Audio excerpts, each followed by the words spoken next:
Olá, bem-vindo ao Viva Bem. Hoje o nosso programa está muito interessante, trouxemos pautas bem interessantes para vocês.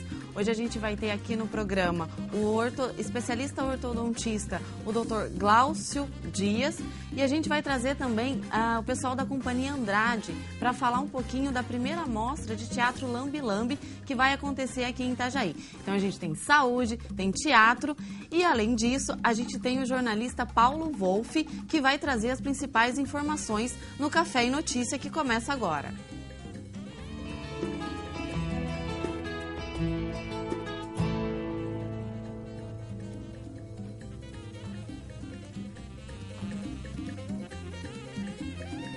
Nosso Café e Notícia começando agora. Olá, Paulo, tudo bem?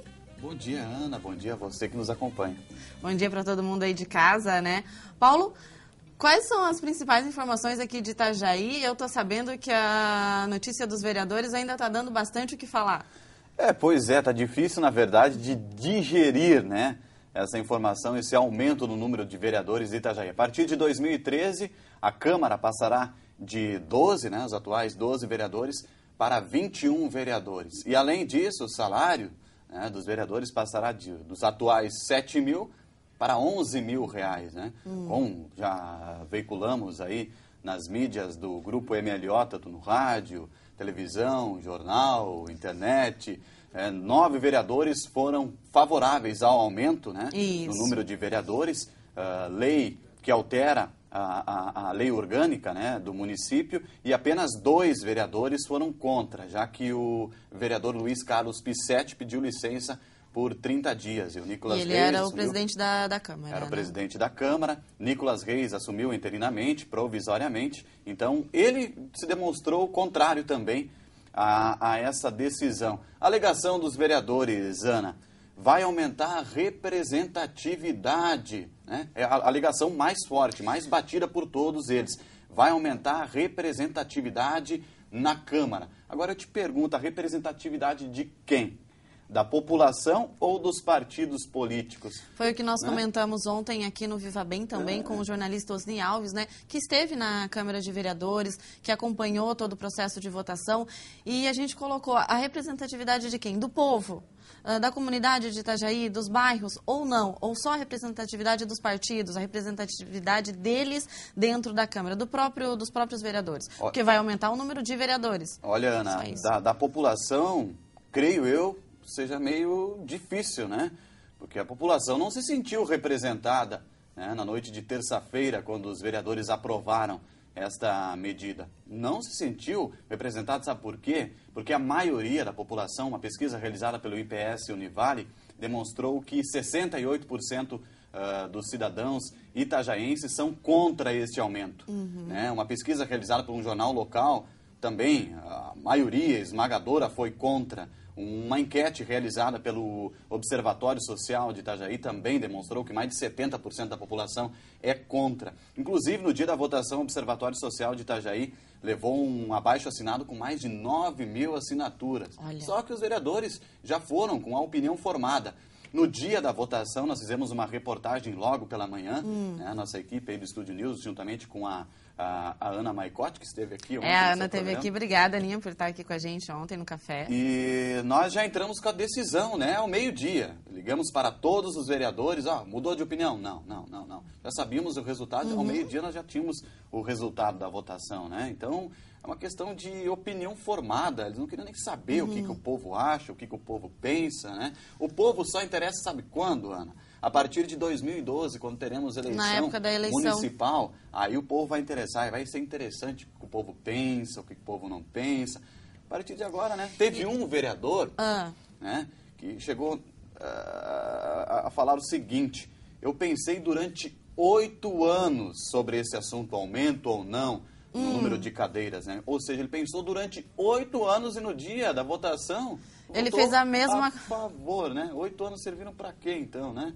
Acho que é complicado, né? Paulo, não teve manifestação da população da comunidade de Itajaí depois da votação? Após ontem, a votação, durante o por dia? enquanto desconheço, né? Mas no dia da votação, cerca de 100 pessoas participaram, algumas pessoas favoráveis, outras contrárias. Conversei com algum pessoal que as pessoas favoráveis, todas elas ligadas a partidos políticos, foram até a sessão, né, para marcar presença, para não ter só o contra, né? Ter alguém a favor também. Então é meio complicado, prefiro encerrar por aqui esse assunto dos vereadores de Itajaí. Olha, mas eu acredito que a gente ainda tem bastante coisa para falar sobre isso. Vai sair bastante pauta na imprensa, a gente vai acompanhar bastante coisa ainda falando dos vereadores aqui de Itajaí, porque em outras cidades, né, aqui de Santa Catarina mesmo, como Jaraguá do Sul, não foi aceito o aumento de vereadores. E por que aqui em Itajaí teve esse aumento? Por que os vereadores aprovaram? Questão que lá eles representam o povo, eles ouviram o povo, porque lá em primeira votação eles haviam aprovado a medida, e em segunda votação, opa, o povo é contra, então, né, somos mandatários, ou seja, alguém nos colocou aqui, nós devemos explicação a alguém, né, reverter a situação, mas aqui é diferente, né? O poder emana do povo, né? Exatamente. É lei básica. Mas, Paulo, outro assunto que está aqui em Santa Catarina é o tempo. As chuvas. Como é que tá as regiões aqui de Itajaí, Oeste? Para você ter ideia, Ana, nos últimos dias aí choveu mais do que o previsto para todo o mês de agosto. Foi muita água, muita água. Uma barragem em Ituporanga, né? Ontem corriam relatos em Itajaí, olha, uma barragem em Ituporanga estourou, nova enchente irá ocorrer aqui na região. Não, nada disso. A gente conversou com o coordenador da Defesa Civil de Itajaí, o Everley Pereira, desmentiu esses boatos. Apenas o seguinte, a gente sempre tenta aqui, a água transbordou, passou por cima, mas nada de romper a barragem. Lembrando, né, que a gente sempre tenta aqui na Estúdio News passar a informação correta para os nossos telespectadores, né, Paulo? Sem alarmar, sem fazer com que as pessoas fiquem mais preocupadas com o clima. Então, a gente está sempre buscando passar a informação correta e não deixar a comunidade desesperada com informações que não são verdadeiras. Olha só, Ana, ontem o número de cidades em situação de emergência eram 11. Agora há pouco pela manhã, conversei com o capitão da Defesa Civil de Santa Catarina, lá em Florianópolis, com o capitão o Fabiano de Souza. Conversei com ele agora há pouco, subiu para 15 o número de cidades em situação de emergência. Olha. 52 cidades sofreram diretamente as consequências, né? Estragos, foram só chuvas, vendavais. Chuvas e alagamentos e vendavais, né? E 52 cidades sofreram consequências diretamente. Quase 200 mil pessoas sofreram alguma consequência direta ou indiretamente com a instabilidade do tempo.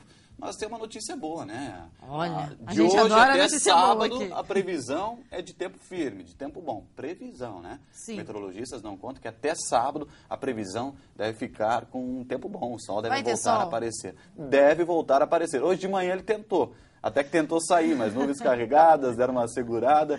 Por enquanto, o tempo continua nublado mesmo. No caminho aqui para Estúdio News, né, eu fiquei olhando assim, hoje podia fazer um sol lindo, né? A gente está esperando, está precisando, todo mundo gosta de sol. A chuva faz bem, tem toda... Precisa de chuva, mas a gente precisa de sol também, né? E nada em excesso é bom, nada em excesso é bom. Paulo, agora em Balneário Camboriú, a Prefeitura está investindo na segurança nas escolas. Como é que está acontecendo esse processo? Pois é, Ana. Ontem nós conversamos com o secretário de Segurança de Balneário Camboriú, Nilson Probst. O município instalou o alarme, né, alarmes em todas as escolas municipais, né, da cidade, em torno de 50 escolas. Alarmes em todos, estavam ocorrendo inúmeros furtos, enfim, né, uma medida de segurança. E agora o próximo passo... Nos bairros ou só no centro? Todas as escolas municipais, né, receberam alarmes. E agora o próximo passo será a implantação de câmeras de segurança, tanto para conter a violência, né, e monitorar a ação dos alunos ou de terceiros, quanto evitar esses furtos que vinham ocorrendo com certa frequência no município. Tem um índice, assim, de qual era o número de... Não existe nenhum índice, né? Vinha ocorrendo com certa frequência, né? Uma medida para tentar inibir a ação desses criminosos. E olha só, o Paulo sempre trazendo as notícias mais quentes, o que está de última hora. E nós ficamos sabendo que tem uma polêmica no Porto de Itajaí. O que está acontecendo no Porto? Olha só, o Observatório Social, aliás, diga-se de passagem, o Observatório Social está fazendo um excelente trabalho em Itajaí, observando as ações do município, o que está acontecendo com o dinheiro público, ou seja, o nosso dinheiro. Em todos os setores, né, Em Paula? todos os setores, mais diversos setores. Acompanhar. E o que aconteceu? O Observatório Social se deparou com a seguinte situação. O porto, né, o porto em Itajaí é municipal, ele é mantido pelo município, né? Ele contratou uma empresa de advocacia, né, para resolver questões tributárias do porto, né? Ou ações até mesmo movidas contra o porto. Só que, como é dinheiro público, como é um órgão público, você precisa abrir um processo licitatório, né? Todo mundo que tem uma empresa no setor, no segmento, tem direito de participar, né? E isso não ocorreu. Foi escolhido uma empresa, né? Um advogado. Quando né? isso, Paulo? Isso foi no início de 2010. Agora que estourou isso. Desde Sim. 2010, dinheiro público, né? E o Ministério Público rompeu esse contrato, né, nos últimos dias agora. Resolveu romper esse contrato, apontando irregularidades. A denúncia foi do Observatório? Foi do Observatório Social. Agora eu te pergunto, é o seguinte, por que escolher A e não B? Né? Quais não são dar os o direito critérios? das outras empresas também Exatamente. participarem do processo de licitação? E outra, o Porto de Itajaí, ele tem uma assessoria jurídica. Tem funcionários Já paga pela incumbidos prefeitura. exatamente para resolver esse tipo de procedimento. Por que Sim. eles não fizeram isso? Isso foi alegado também pelo Ministério Público. O Porto tem condição de resolver esses trâmites Sozinho. sem contratar mais uma empresa, né? E outra questão é por que escolher A e não B? Porque ele e não eu. O que ele tem que eu não tenho? Tem. Afinal de contas, é dinheiro público, né? Fica colocando na balança, a gente está sempre mexendo com dinheiro público. Todas as notícias que a gente está trazendo essa semana, ontem nós falamos do Ministério do Turismo, falamos do aumento do salário dos vereadores, hoje trazendo mais essa denúncia, né, de uma empresa sem licitação, é sempre dinheiro público. Mas é assim, ó, Ana, a população pode pensar, nossa, a gente vive um momento de extrema corrupção, né? Coisas que chocam a população. Não, também não é bem assim. O que está demonstrando? Demonstrando que a população está mais atenta, os órgãos estão mais atentos, a fiscalização está mais rígida, a corrupção, ela sempre existiu. Né? Não existe capitalismo sem corrupção. Não existe. Ela sempre existiu. Só que o que acontece? A fiscalização está mais em cima, está mais rígida. Aí estoura, né? E a gente precisa trazer isso para o nosso público, né? Trazer o que está acontecendo, principalmente aqui em Itajaí. A nossa sede da Estúdio News é aqui em Itajaí. A gente acompanha tudo o que acontece em Itajaí, tanto de governo, saúde, segurança. Os principais acontecimentos de Itajaí a gente está trazendo para o nosso público, né? Então, o porto faz parte, é o que gera a economia do nosso município, então a gente tem que estar batendo em cima disso. Ô, Ana, vamos falar um pouquinho de esporte também, rapidinho. Acompanhou o jogo da seleção Tu quer brasileira? mesmo falar de esporte, Pois Paulo? é, a seleção brasileira ontem, né?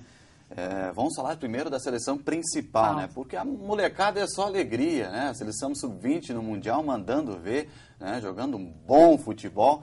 Mas a seleção principal, o que foi aquilo ontem? Eu não sei o que foi aquilo. 3-2 para a Alemanha, fora o baile, dominou os 90 minutos.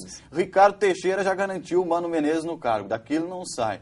Mas Felipão, Muricy Ramalho, ambos estão fazendo sombra para o Mano Menezes, né? Não sei o que está acontecendo. O Mano Menezes que completou ontem um ano à frente da seleção. Eu ia falar sobre isso. Um ano de trabalho intenso, sem conseguir ganhar um amistoso oficial, Paulo. Amistoso, ele ganhou. Ele não ganhou nenhum clássico. Nenhum clássico. Não venceu nenhum clássico até agora, o Mano Menezes. E aquela apresentação de ontem foi vergonhosa. Ele já admite mudanças, né, na equipe que precisa, né? Paulo Henrique Ganso saiu no banco de reservas. Bem, é verdade que não vinha fazendo boas atuações. Ontem ele colocou 2 reforços novos, né? 2 pessoas, 2 jogadores, eu não estou lembrando. O Fernandinho e o Ralf. Isso, que não tinham jogado ainda. Fernandinho desconheço. O Ralf vem fazendo um bom campeonato brasileiro pelo Corinthians. Né? Isso, e tentar mudar o time, o que não adiantou muito. Paulo, uma pergunta assim de jornalista para jornalista. Você acha que muito estrelismo atrapalha o futebol da nossa seleção? Eu acho que atrapalha, todo mundo fala mercenários, mas para o jogador também é um sonho vestir a camisa da seleção brasileira, não é bem assim também, né? Eu acho que cabe um pouquinho O que está pecando a seleção brasileira, eu acho que é o comando. Está faltando comando na seleção brasileira, né? Os critérios para convocar esse e não aquele. Né? Eu acho que está faltando comando na seleção brasileira. Eu acho que o Mano Menezes está demonstrando que não é o cara ideal para comandar uma seleção pentacampeão do mundo. Aí fala-se, perdeu para a Alemanha, tudo bem. A Alemanha, uma equipe que vem muito bem nas Copas, nas últimas Copas, né? Mas o resultado, a derrota, normal, claro, lógico. Mas do jeito que jogou... É que somos 190 milhões de técnicos, não adianta, todo mundo vai sempre dar palpite. O meu, também não gosto da atuação do Mano, prefiro o Muricy abertamente, prefiro o Muricy, mas assim, não somos nós que estamos lá, a CBF tem todo esse poder para colocar ou para retirar o técnico da seleção. O que a gente espera é poder assistir uma boa partida, é poder ver um bom futebol, o que a gente já viu, o futebol de uma seleção pentacampeã, né, Paulo? Que a gente não aguenta mais é sentar em frente da televisão e não ver uma boa partida, não ver uma bela vitória da nossa seleção brasileira. Enquanto a seleção principal está devagar, quase parando, a seleção sub-20, a molecada está mandando ver. Ontem venceu a Arábia Saudita por 3-0 e está nas quartas de finais da competição, do Campeonato Mundial Sub-20. Olha aí, pelo menos uma boa notícia pra gente. Paulo, nosso tempo esgotou rapidinho, sempre assim, né? Mas obrigada pela presença. Hoje eu falei até aqui que eu ia fazer uma brincadeirinha com o nosso Paulo Wolff, que ele tá de terno, barba feita, bonitinho aqui no Viva Bem. Obrigada, Paulo. Foi um prazer, uma satisfação. Tá? E nós já voltamos, depois do intervalo a gente vai falar sobre saúde bucal e sobre ortodontia.